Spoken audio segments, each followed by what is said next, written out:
When I started at that training provider, I was the shyest person you would ever have met. I used to sit next to the phone, the trainer's phone. You'll know who this is, I'll tell you. And he was trying to get me to answer it to build my confidence, and I hated it. I used to go red, even on the phone. So the fact that that training provider and the people there that taught me got me to pretty much where I am today, being able to stand up in front of people. I'm waiting outside his door for feedback, and he opened the door and I said, "Can you explain why I've had an F?"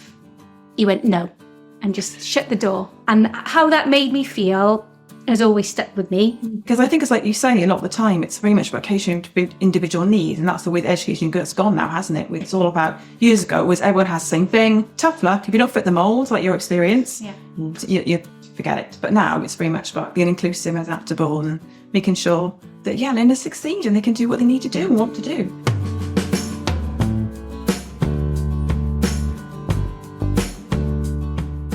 Hello, and welcome to the Learning Collab. This is a podcast brought to you by Panda Education and Training. I'm Ros Prothero, Training Director at Panda. We're thrilled to be bringing you this podcast, which explores a range of topics in post-16 education to educate and inspire others like us working in the industry. Hi, I'm Rachel Arnold, Operations Director at Panda. Each episode we'll be collaborating with practitioners and industry experts from post-16 education to explore current themes and topics and to provide tips and advice. Hi, and I'm Anne Reardon-James, part of the team at Panda. We want to highlight the good practice that is taking place and share success stories in work-based learning, apprenticeships, vocational education and adult learning. So in today's episode, we explore the importance of professional development and lifelong learning and collaboration within that.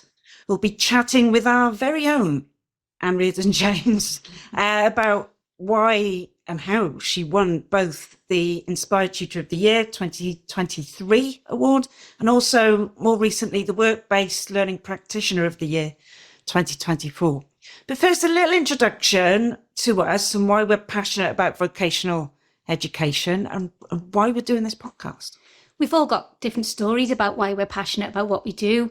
And for those who don't know what we do, we train other trainers, we train assessors who work in mainly post-16 education. So whether it's in a school, a training provider, further education, adult education, or a workplace, we train people who train others. So Ross, let's hear from you first. Let's hear about your story, about what's made you passionate about what we do, about vocational education. Okie dokie. So cast your minds back to the last century. It really is the last century. So in the 90s, I left school, I went to university, and my first brush with education after school was going to uni and going to art college.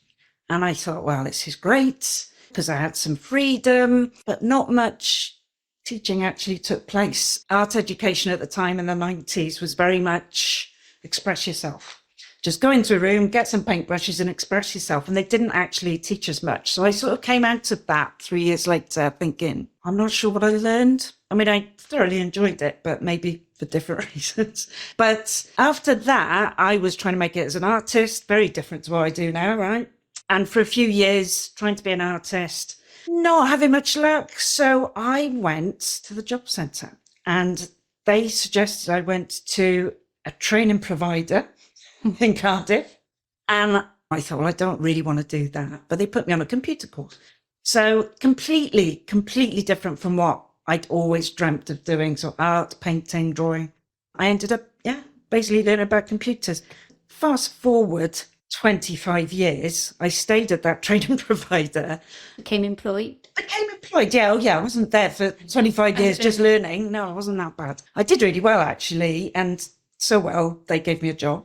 That's where I met you, Rachel, because you worked there. Yeah. And I was working there for 17 years. You were working there for 50. So we were there for a long time. And the reason I think I'm passionate about adult learning is everything I learned in that job. So I was a tutor in IT. I actually taught, and if you'd said that to me, like, when I was leaving uni, I would have thought you were mad. But I just loved teaching others. And even if it wasn't art, it was still something I was quite passionate about, but I grew passionate about that. And then, as I say, fast forward 25 years, I was employed, I worked my way up to be with you in the senior management team. But it was all about teaching others to teach our learners, the post-16 learners, because they are different to what it's like in school, what it's like in universities, training providers and work-based and vocational training. It is different. And everybody's so different. The learners that you get at training providers, at post-16 colleges, I'll let you two fill in the gaps on where you did your learning. But for me, it was at a training provider. I didn't learn much from university. It was all at that training provider and getting in the mix with people from all different walks of life and experiences, learning that every single learner was different and we had to adapt. And I just love that thing of no 2 days are the same and you've got to adapt to that learner. I love that. Yeah. And So, it's really your creativity from your art really helps you in your teaching as well, doesn't it? yeah, I think the creativity side does help. Yeah, just do that on the side now. So if anybody wants a portrait or a pet portrait, you know where to come. So yeah, I mean, really, and the other aspect of that I just wanted to highlight. When I started at that training provider, I was the shyest person you would ever have met. I used to sit next to the phone, the trainer's phone. You'll know who this is. I'll tell you. And he was trying to get me to answer it to build my confidence. And I hated it. I used to go red, even on the phone. So the fact that that training provider and the people there that taught me got me to pretty much where I am today, being able to stand up in front of people. I did my PGCE. I did all the different qualifications, the MVQs, plate, all of these different qualifications that made me a really confident person. And I'm just really glad that I went to the job centre that day and they referred me, because if they hadn't, I wouldn't be in it. Yeah, totes and both. I know, it takes much. And I'd be get to somewhere painting pets. It was meant to be, I think. That's not what I intended my life to do, but I'm really glad it did. So that's me, Rachel. Similar to you, well, in school, I was all right in school. I wouldn't say particularly enjoyed it, but I was all right. Went to university because that's what you did. You did your A-levels and you went to university. I had an awful experience. Actually, in my A-levels, I basically taught myself because, again, I didn't learn in the way that my teachers wanted to teach me. I didn't know that then. I know that now. Went to university, hated my first year at Swansea, so I came back and I went to a local university. But even when I was there, it was all about basically self-learning, and I didn't like the way I was lectured. Didn't teach me anything. There was no teaching skills actually in university. I know things have changed now because it was obviously 30 years ago. The thing that sticks in my mind most was submitting an assignment in my counselling psychology module and having an F. I'm waiting, and I'd never had an F before. I'm waiting outside his door for feedback, and he opened the door and I said, "Can you explain why I've had an F?"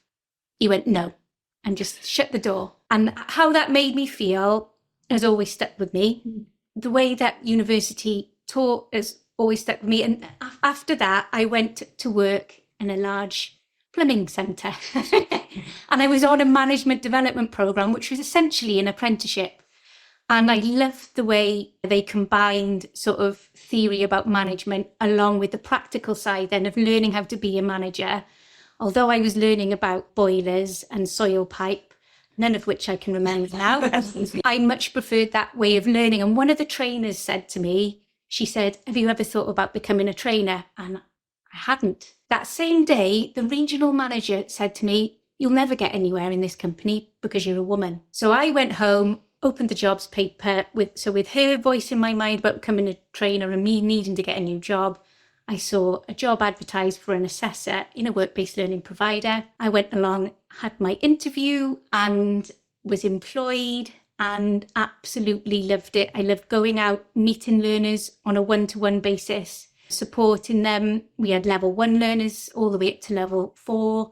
I taught a range of subjects because I'd worked in Plum Centre. I could do warehousing because I used to be able to drive a forklift truck. Yes, my licence is expired now. But as an assessor then, there was ways that I learnt how I didn't want to do things. So when I then went on and progressed in my career and became a manager of assessors, I sort of tried to manage them how I would have liked to have been managed. And from that then, I progressed again up the ladder and became a quality director, which is where I met you, and you were my head of staff learning and development, because we saw the route to quality was through having well-trained staff who had the resources to be able to carry out their jobs, but to know how to plan properly, to know how to give good feedback, to know how to teach, to know how to assess. And when we were at the large training provider, that's what our mission was. Yeah. But we couldn't find anyone to do it well, and that's why we thought Did it ourselves? So what about you, Anne? What's your story? Slightly different to us, because you obviously haven't known us for 20 years. Yeah, I've got 2 years. 3 years now. Yes, 3 years. Yeah, so it's bad. 8 years, Panda going. 8 years. Yes. Yeah, I suppose my story's similar in that I didn't really start off with teaching and assessing and training. That wasn't my initial thoughts. Although I do have a recollection of when I was a child, I think, in the back garden with a board. So maybe it was always there. But yeah, it was very much, I kind of fell into it. I suppose I did go the traditional route actually at the start. I did go to A-levels, university. Psychology was my first degree, so behavioural sciences, and I'm really interested in all of that. And I did go off to do some work with people with eating disorders. I worked in hospitals, but I felt like it was too much for me. I think I like being around people, but I think for me personally, I don't want to be counselling people as such, but that teaching role really hit the spot. I kind of fell into it when I took some time out from work and I had my son when I was a baby, and I started a cottage industry working in crafts arts, so that was my hobby. And I went to a class, I think it was in a library or community centre, and someone was teaching, and I thought, I can do this. This looks like a craft. People, yeah, I go do lots of crafts. And then from then, I suppose I started with a teaching college. I went to do my teaching qualification that way, and then that kind of progressed from one to another. I suppose I just first found my way. Yeah, working in the community centres or community colleges, taught with the universities, the prison probation service. So obviously work-based learning for a number of years as well. So lots of different experiences. Fabulous. Lots of things to bring you to where you are now. Yeah, brilliant. And I think it's obvious. I mean, it's obvious. I think we're all passionate about professional learning and development, especially you, Anne. In the conversations we've had, you're so passionate about making sure that everybody is included, that no learner is left behind. And that's really important. But why do you think just generally professional development for professionals like us is important? Lifelong learning, why is that so important? For very much the reasons you were saying, I suppose, earlier, your experiences. I think that's really common, isn't it? A lot of people have those experiences. And a lot of the time, especially I think with work-based learning in particular, I mean, FE sector is always thought of as that, I hate that term, but is a Cinderella sector. Yeah. It often gets forgotten, and there's even less for work-based learning assessing. And that's ridiculous, because people often go into it from maybe they worked in trades or professions in most of their careers, and they started teaching and assessing maybe later on as a second career, third career. And I'm just in awe and aspiring. It just inspires me to see people being like a beginner again and going, down in tools as a profession. Maybe they work like you said, in plumber or in trades or scaffolding, and being a learner again and starting that journey off and learning how to teach and assess and train. It's just amazing. It's good, isn't it? I think we all changed tack, didn't we? We started off with clear ideas, perhaps, of where we would end up in life, and then we completely changed that and ended up here. But because of people helping us to see how important that is. So, Anne, Inspired Tutor of the Year Award 2023. I do have notes here. Apprenticeship Awards, Practitioner of the Year Award in 2024. We're sort of using you as our first collaborator on this podcast, because in these podcasts, we do want to collaborate with people equally as passionate about learning, and predominantly post-16, vocational, work-based learning. Why do you think collab? Okay, so our name is the Learning Collab. Why do you think collaboration is important? Why don't we just sit here every week and natter? Why is it important to bring other people in? I think I've just answered that myself. And the clues in the pipeline. Exactly. It's like creation, isn't it? It's definitely so important. I've always found that in my career as well. There's so much better experience for the teachers, for the learners. Everyone works together. I think the more the merrier. Definitely with work-based learning and education. And I suppose a lot of it's to do with it, that kind of getting across that passion and interest. And I mean, I'm a course holic myself. I'm always doing it. I'm always doing a course. Yes. What's your latest course, Anne? Yeah. My latest course. So I do economics on a Saturday morning. Sorry, for fun. For fun. Okay, cool. And you're also working through your doctorate as well, aren't you? Yes, I am. Yeah. So I'm doing my doctorate in education. So I would really look into a previous role I had was to do with, I was leading projects with essential skills. And it was a lot tied in, I suppose, that project there and that doctorate research I did in different workplaces about essential skills, at the qualifications, like how valid are they? How are they good? Do they fit for purpose still? Because I think it's like you say a lot of the time, it's very much about catering to individual needs. And that's the way that education that's gone now, hasn't it? It's all about, years ago, was everyone has the same thing. Tough luck. If you don't fit the mold, like your experience, you forget it. But now it's very much about being inclusive, adaptable, and making sure that, learners succeed and they can do what they need to do and want to do. I think there's a future podcast there, and discussing your doctorate essential skills. Might well be. And maybe the importance of inclusivity. Definitely. Absolutely. Got a feeling that might be on the list. Yes, I think so. Excellent. Yeah. But really, we just want to talk about all the things that we think are going to be helpful to other people like us in the sector and inspire, hopefully. So we'll bring in people to help us with that. But first up is you, Anne. And go on, let's no, we don't want you to be modest here. But why do you think you have won those awards, do you think? What makes you Practitioner of the Year? What is it? There's a lot of things, I suppose, really, isn't it? I mean, there were a lot of good people in the categories. Yeah, I was up against some stiff competition. And it was amazing. People got shortlisted as well from the whole of Wales, national down to final three. It's great. But I think a lot of it's testament to the work that we do together. We're a team, aren't we? I don't work on my own in isolation. I go actually learn from each other. Well, I would love to say that it's because of us that you got that award, but you very certainly got that, because you do an amazing job. And I think your passion shines through. Yeah, and I think as well, and I remember when we were writing the application for you, the number of things that you do outside of your job. So it's not just a job for you, it is a passion, it is lifelong learning, and you're always doing something new, like you edit the literacy journal. Yes, the Ray Powell. Yeah. Yes, research and practice and literacy. Yes, so I suppose, like you say, it's collaboration again, isn't it? I do like being part of different networks, different organisations, getting out there, speaking to people. The only good side for me after the pandemic was that I found a lot of online groups. I'm now talking with educators maybe in the north of England, which wouldn't have happened if there hadn't been the pandemic, because sometimes you kind of narrow down and just speak to people that are near to you. But then you get those different perspectives, different ideas from speaking to people outside your little bubble. Yeah. I think. Sure. Yeah. Excellent. And I would say, again, in your I suppose say your personal life as well, you also supported Ukrainian learners in speaking English, and you put up some Ukrainian lovely people in your house as well, which is excellent. And it's all about that giving something back as well, isn't it, for you, Anne, I think? Yeah, definitely. Again, it's back to learning as well. I learned so much about, living with different people, different cultures, learning about different experiences. I think it feels like it enriches you as a person, and then you can pass it on to other people as well. I was thinking it's like when Phoebe says you can't do anything without getting something back. So she tries to do all the stuff for other people, but then she keeps on feeling like you're doing something for other people, but actually you get gratitude out of doing it yourself. Phoebe from Friends. Phoebe from Friends. Sorry, just to clarify. A new something where to go back. What's her story? Yeah. And Roz. So Roz, as a trainer of other trainers and assessors, and as a multi-award-winning practitioner, what do you think the qualities of an educator are? What do you think the most important qualities are?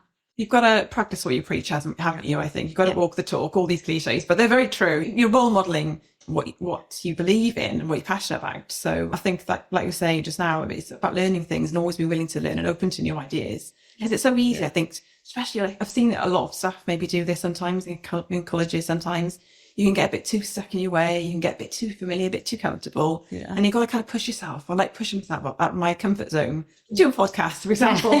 Yes. Myself. And us. Yes. Pushing us as well. But as a good point, I think that's really important. As educators, we have to stay up to date with the current trends in education, not just head down, well, this is the way I've always done it, so it works, let's just keep doing it. It's about changing and also inspiring others to want to do something different. Yeah. So yeah, I'm up with you. I mean, you're literally trying to learn everything, I think. And I mean, you're learning Welsh in your spare time, you're doing your doctorate, volunteering. So that's why we wanted to use you this week on this first episode, just to get across that. I mean, we are very thankful that you're in our team, but you know, the importance of lifelong learning to you as a person and as an educator. And hopefully that will inspire others. Yes. It's changed my life. I think, like, for many people, it's definitely changed my life. And sometimes I think I came to it a bit later on in life, maybe with the education training. Like you were saying, Rob, I would never speak in front of classroom people. I wouldn't dream of it. I was always that person in the class in school who was quiet. I wouldn't say boo to a goose. I wouldn't speak unless, you know, someone forced me to say something in the room. Yeah. So no, and I mean that when I said that. It's like, I remember thinking years and years and years ago, when I started at that large training provider, about when I started there and got the job, I was again, oh no, they're going to find out I'm a fraud because I cannot do a PGCE. I cannot do that. And I was set, I cannot do that because I won't be able to get up in front of people. And it was just practice. It was just being put in that situation, but also getting the support from everybody else at, you know, our colleagues, but also at the university.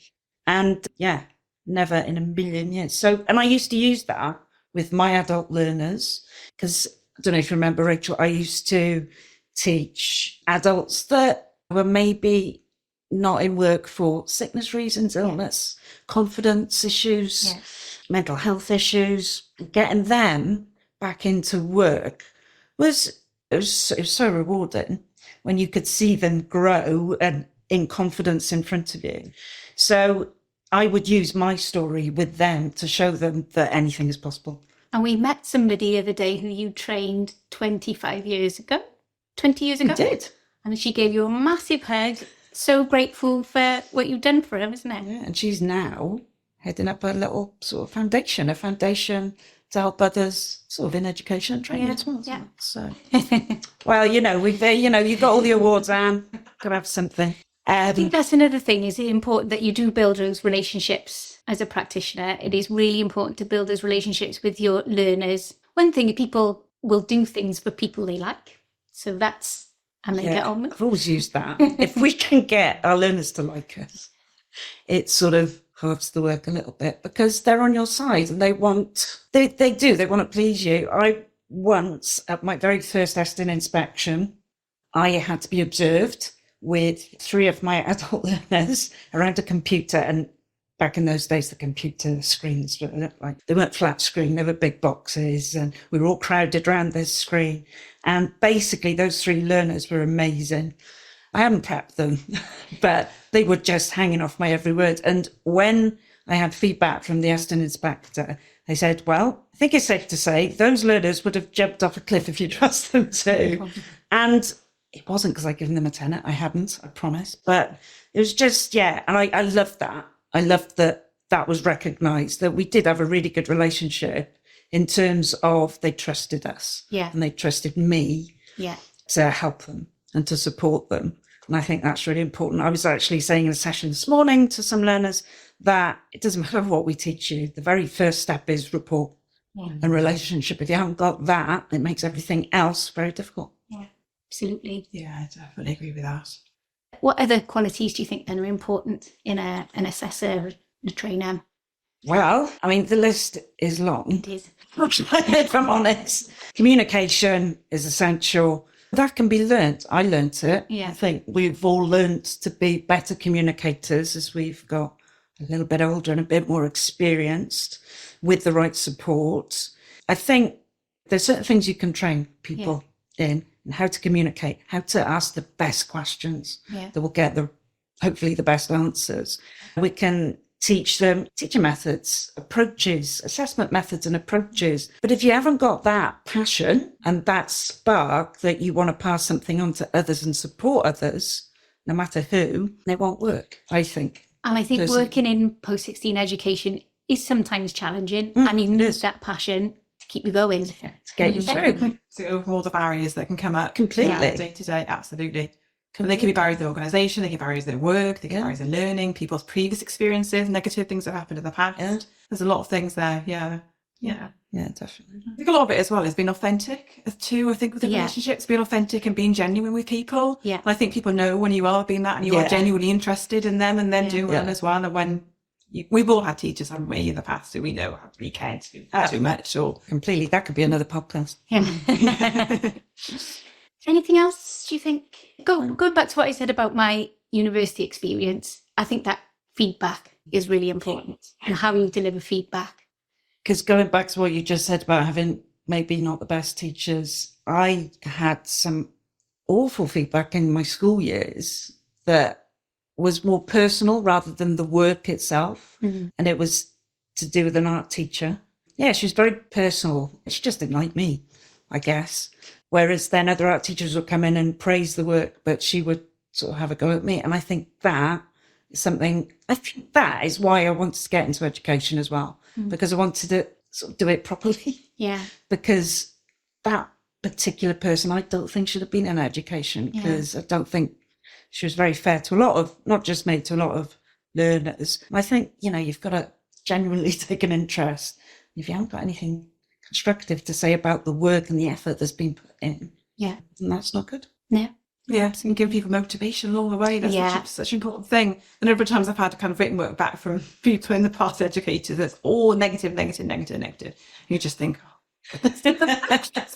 And a nice big red pen. Yeah. Actually, on one of my assignments in my PGCE, going back to practice what you preach, but one of the lecturers there it wasn't any feedback. It was just references. I didn't reference, but no other feedback at all. So again, I use that as a what not to do. Feedback, definitely. Well, I think particularly in work-based learning, you need to be flexible, because if you've got learners out in the workplace, particularly, if they're in health and social care, whatever, they're working shifts. So sometimes you'll have to be there at 5 a.m. or in the night, and you have to be able to adapt to that. And obviously with the safe working practices from your employer that you're out at those times. But yeah, definitely being flexible to people's needs, because life happens, doesn't it? And to all our learners, and you have to be adaptable and flexible to their needs, as well as learning needs. That's something different again, but yeah, definitely flexibility.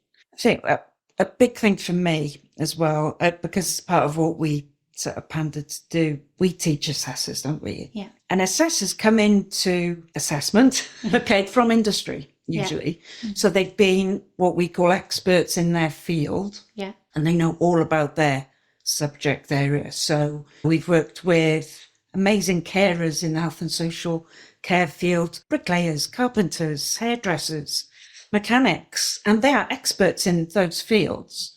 But then they come into assessment and they've got to learn all about how to teach, how to assess, how to give feedback. And they learn, I think, along the way, flexibility is really important. Yeah. It's not just how I was taught. Everybody's different. And being brave as well. Yeah. Try out different things. I think you're right. People do teach the way they've been taught, don't they? Yes. But we all speak to people on the assessor courses that maybe they've been doing it for a couple of months. And I say, so how's it going? And they're like, it was.